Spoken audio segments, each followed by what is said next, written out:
नमस्कार शेतकरी मित्रांनो, सर्वप्रथम सगळ्यांना जय शिवराय।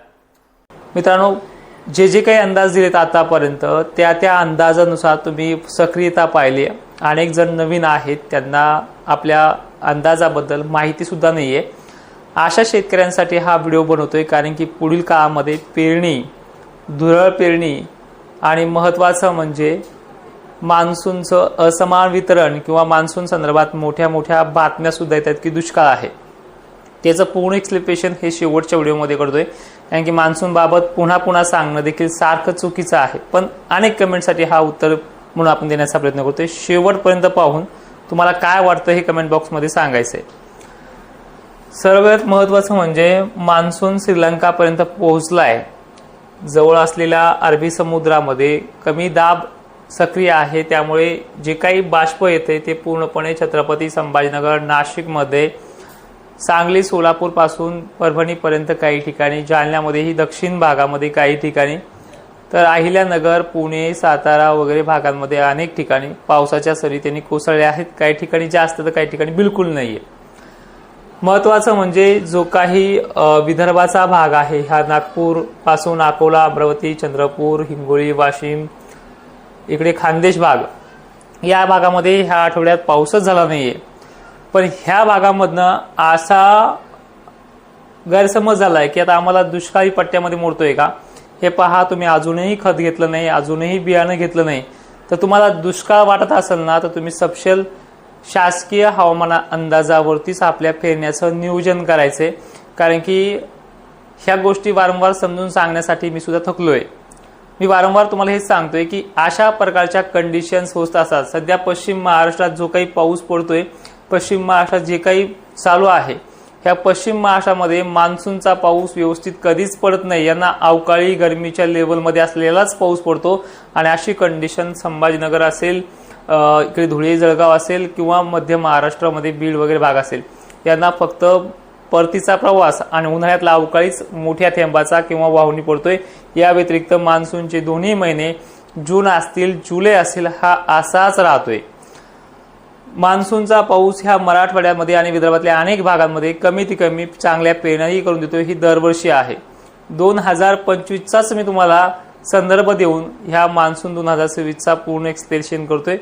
ठीक आहे, आता ही जी परिस्थिती आहे उद्भवलेली आहे सध्या महाराष्ट्रामध्ये, आपण जर पाहिलं तर परिस्थिती एवढी बिकट नाही जेवढ्या बिकट आपण अनेक माध्यमाच्या तोंडून ऐकतोय। आभाळ आलं की अंदाज सांगायचा रपाटा सुरू, आणि आभाळ गेलं त्या रखरखीत उन्हामध्ये दुष्काळाच्या बातम्या सांगणं सुरू। ह्या दोन्ही गोष्टी चालू आहेत। पण एक विनंती करेल, पुढील काळामध्ये हा जो काही पट्टा आहे मान्सूनच्या पेरणीच्या वेळेला, हा नाशिकपर्यंतचा पट्टा, छत्रपती संभाजीनगरचा पट्टा, ह्या पट्ट्याला तो परेशान करणारच आहे, जो पट्ट्याला सध्या वातावरण सक्रिय आहे। कारण की मान्सूनचे वारे जेव्हा ऍक्टिव्ह होतात, कमी दाब, लो प्रेशर जो काही सक्रिय होतो, त्यावेळेस वारे इथे 70 किंवा 80च्या स्पीडने हे वारे जोराने वाहतात। पुढे जाऊन तो 40 वर, 55 वरून किंवा नागपूर वगैरे भाग तो पडत राहतो। आणि ह्या भागाला सुद्धा पोषक पेरणीसाठी मान्सून जी आहे ही 14 आणि 15 जूनच्या काळामध्ये इथे स्थिरावतो आहे। ठीक आहे, या पलीकडे जाऊन सांगतो, पेरण्या कधीच कोणाच्याच लवकर झाल्या नाहीत। एका तालुक्यामध्ये उदाहरणार्थ गेल्या वर्षी 12-13ला स्टार्टअप झाल्या, त्याच घनसावंगीच घेऊयात आमचा सरळ, ह्याच घनसावंगीमध्ये 25 तारीख सुद्धा उजळलेली होती, काही ठिकाणी 28 तारीख सुद्धा उजळली होती। इकडे जामसमर्थ पट्टा वगैरे असेल, कुठलाही असेल, एक उदाहरणासाठी घेतोय। त्यामुळे पेरणी कधीही, तुम्हाला मी मागेच सांगितलंय की 15-16 पासून स्टार्टअप होणारी पेरणी ही 22 पर्यंतही जाऊ शकते, 2 दिवस मागं 23 पर्यंत जाऊ शकते। फक्त पेरणी करताना त्याच्या अगोदर पडणाऱ्या पावसावरती घाई करू नये, तो वाफ वगैरे निघून जायचे। आणि हे शेवटचं सांगणं आहे तुम्हाला, यापुढे तुम्हाला चुकूनही माझा व्हिडिओ दिसणार नाहीये सोशल मीडियावरती, आणि जे टाकतील ते गेल्या वर्षीचे जुने व्हिडिओ समजून जायचे। हा 24चा जो तारखेचा, जो 24 मेचा हा मान्सून संदर्भात एक्सप्लेन करणारा जो व्हिडिओ असेल, तो शेवटचा व्हिडिओ असेल।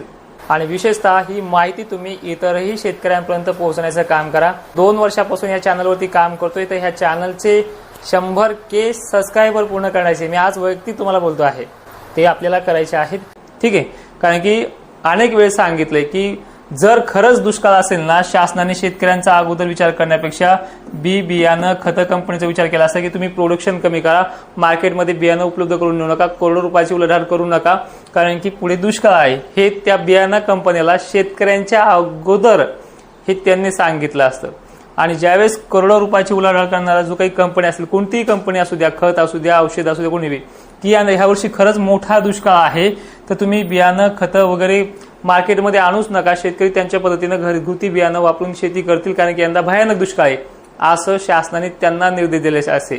शासन शेतकऱ्यांपेक्षा त्या लोकांना जास्त धार्जिने, एवढं तरी तुम्हाला माहिती आहे की शेतकऱ्यांचा कमी विचार करतील आणि कंपन्यांचा जास्त विचार करतील, कारण की कंपन्यांकडनं मोठ्या प्रमाणात टॅक्स मिळतो. एवढा तरी विचार ते शेतकऱ्यांच्या बाबतीत निगेटिव्ह असेलच.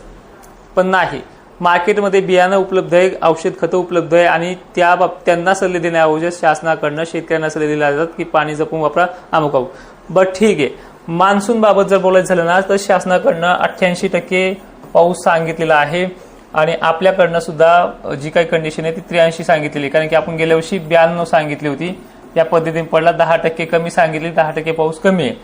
तर 88% तर गेल्या वर्षी यांचा 106% होता, आता 88% वर आले.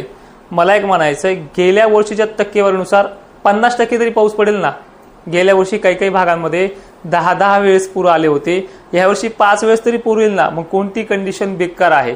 बट ठीक आहे, हे झालंच त्यांच्या टक्केवारीनुसार. मग सायंटिफिकली निसर्गाच्या IMDच्या असेल किंवा ECMW असेल, GFS असेल, कॅन्सिप असेल, CNG असे अनेक मॉडेल आहेत, HHRR असेल, या सगळ्या मॉडेलच्या निर्देशांना सांगतोय अल्निनो ह्या वर्षी आहे. पण अल्निनो कोणत्या वर्षी नव्हता.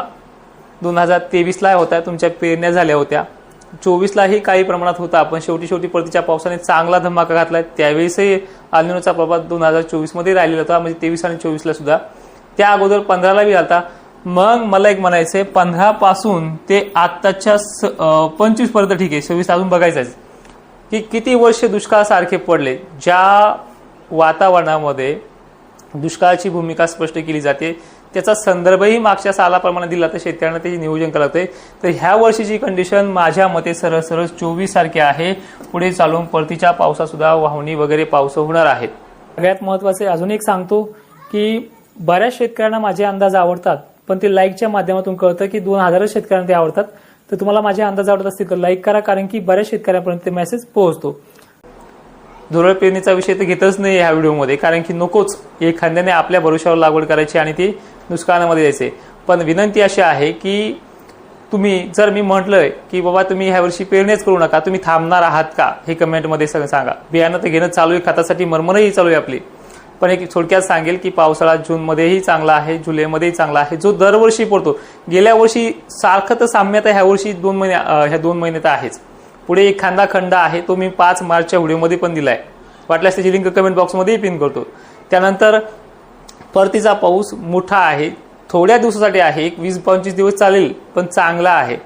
आणि अजूनही तुम्हाला याबाबत काय समजून घ्यायचंय ते कमेंटमध्ये निवांत करा. पण एक विनंती आहे की पुन्हा मान्सून कसा आहे काय आहे विचारू देऊ नका, कारण की मान्सून थोडक्यामध्ये सांगायचं झालं तर मान्सून ठीकठाक आहे. इंग्रजी शब्द वापरून जर सांगायचं झालं तर एक्सप्लेन करून सांगायचं झालं की सिस्टम आवर्षण प्रणालीमध्ये राहते. दरवर्षी असतो तो पश्चिम भाग, महाराष्ट्रामध्ये जालना वगैरे पश्चिम भाग, बुलढाणा वगैरे पश्चिम भाग, इकडे आता नांदेडपर्यंतही गेले. लातूर तर पहिल्यापासूनच आवर्षणामध्ये राहतो, म्हणजे ऐन पेरणीच्या वेळेला ताळण देणं, वारं जोराने सुटणं वगैरे गोष्टी हे चालू असतं. पण उगलं की ते घरातच आलंय हे आतापर्यंतचा रेकॉर्ड आहे.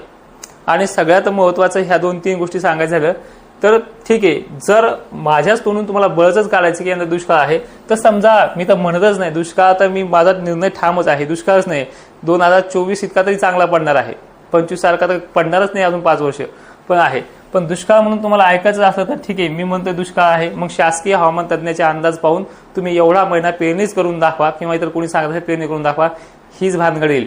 दुष्काळ आहे तर मग खताची उपलब्धता कशाला पाहिजे, बियाण्याचं मार्केटमध्ये आगमन कशाला पाहिजे, आणि आपण तर अजून घेतलंच नाही, त्यांचं नुकसान होईल. घेऊच नका ना, दुष्काळ आहे तर पेरणी आपल्याला करायची, नुकसान झालं तर आमच्या माती लावायचे. हे सगळ्या गोष्टी सोडून द्या आणि जे काही एक्सप्लेन करत आलेले त्या एक्सप्लेननुसार तुमच्या पेरण्या होत असेल तर ठीक, अन्यथा आपल्या ॲप्लिकेशनच्या माध्यमातून जे काही मोजके शेतकरी आहेत त्यांना एक्सप्लेन करणं चालू राहील.